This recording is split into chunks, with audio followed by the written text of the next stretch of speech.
Bismillahirrahmanirrahim. Assalamualaikum warahmatullahi wabarakatuh. Baik teman-teman, kita akan membuat tutorial tentang bagaimana mengoptimalkan ChatGPT untuk menjadi sarana, menjadi tools dalam rangka mengisi website sekolah kita. Ya, langsung saja kita buka ChatGPT kita, nih ya, ChatGPT-nya kita buka. Ya, sudah masuk. Seperti biasa, kalau saya akan sapa dulu ChatGPT-nya. Kalau kita mau pakai bahasa Indonesia, kita sapa pakai bahasa Indonesia. Kalau kita mau gunakan bahasa Inggris, maka kita sapa pakai bahasa Inggris. Halo, selamat siang. Kita sapa pakai bahasa Indonesia. Dia akan jawab bahasa Indonesia. Kemudian kita beri pengantar. Tolong buatkan artikel, gitu ya.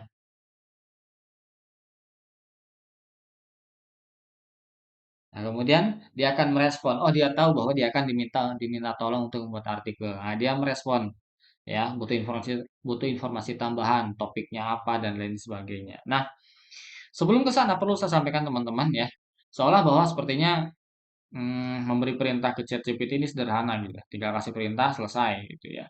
Tapi ternyata tidak demikian. Ada tips, ada trik yang bisa kita gunakan supaya ChatGPT itu optimal memberikan hasilnya gitu ya.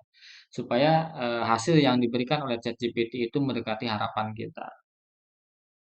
Jadi ada rumusnya. Nah, rumusnya seperti apa? Nah, rumusnya itu kalau diistilahkan ya, kita kenal istilah dengan metode ROI. Ya, metode ROI. R itu rule atau aturan atau pedoman untuk si ChatGPT ini ya, nanti ia akan bertindak sebagai apa? Sebagai siapa? Kemudian O adalah objek atau objektif, yaitu adalah pekerjaan yang harus diselesaikan oleh si ChatGPT. Kemudian I, indikator adalah batasan atau syarat hasil pekerjaan yang akan dikerjakan oleh si ChatGPT. Nah, indikator ini boleh lebih dari satu ya. Nah, oke itu teman-teman ya, diingat-ingat ya. ROI, rule, objektif, dan indikator. Baik, langsung kita praktek saja yang di ChatGPT-nya ya. Nah, tadi sudah ingat ya, rule-nya bertindak sebagai apa? Kita bisa memerintahkan si ChatGPT ini bertindak seperti wartawan senior, seperti ibu rumah tangga, seperti guru taman kanak-kanak, atau seperti pembawa berita.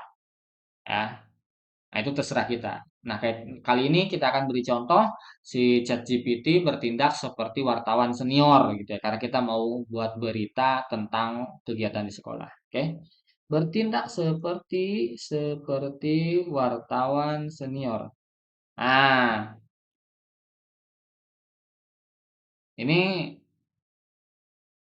bagian dari rule-nya ya, bertindak seperti wartawan senior. Kita boleh aja bertindak seperti guru sekolah, taman kanak-kanak, bertindak seperti apa lagi macam-macam ya. Rule. Sebagai apa si ChatGPT ini akan bertindak?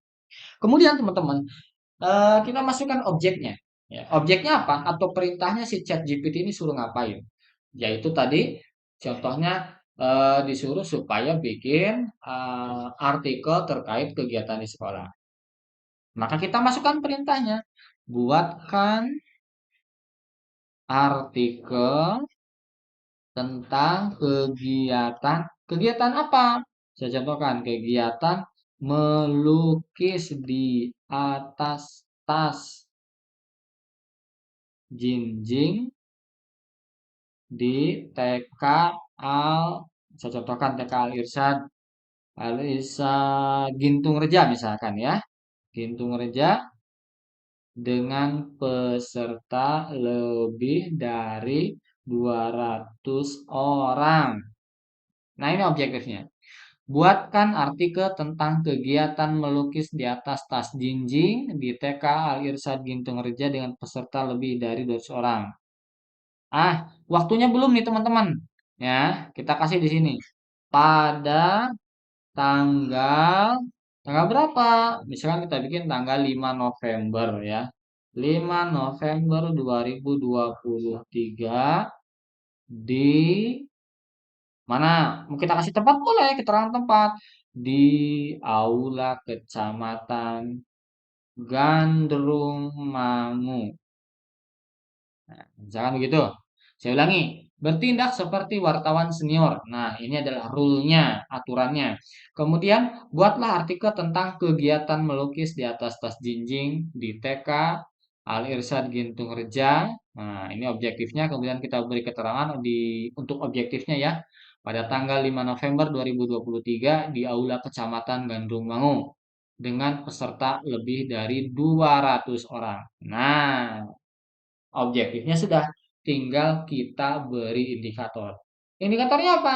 Contoh, buatlah sebanyak 5 paragraf. Contoh misalkan ya. Kemudian saya tambahan lagi, buatlah dalam bahasa yang mudah difahami oleh target pembaca. Target pembacanya siapa? Para pejabat kah? Ya, para menteri, para ilmuwan, atau para orang tua siswa. Ya, tentunya targetnya adalah para orang tua siswa. Maka kita ketikkan di sini dalam bahasa yang mudah difahami oleh target pembaca para orang tua siswa. Oke, saya ulangi promnya, saya ulangi perintahnya ya. Bertindak seperti wartawan senior. Ini rule-nya. Kemudian buatlah artikel tentang kegiatan melukis di atas tas jinjing di TK Al Irsyad Gintung Reja pada tanggal 5 November 2023 di Aula Kecamatan Gandrung Mangu dengan peserta lebih dari 200 orang. Ini contoh ya, ini objektif, ini perintahnya. Kemudian indikatornya adalah buatlah sebanyak 5 paragraf, indikator satu, buatlah dalam bahasa yang mudah difahami, indikator 2, dan target pembaca para orang tua siswa. Jadi ada 3 indikator. Oke, kemudian kita klik ya, send message. Nah ini dia langsung ngasih judul, ya, langsung ngasih judul. Asik kan? Nah, ini sudah muncul, sudah 5 paragraf ya.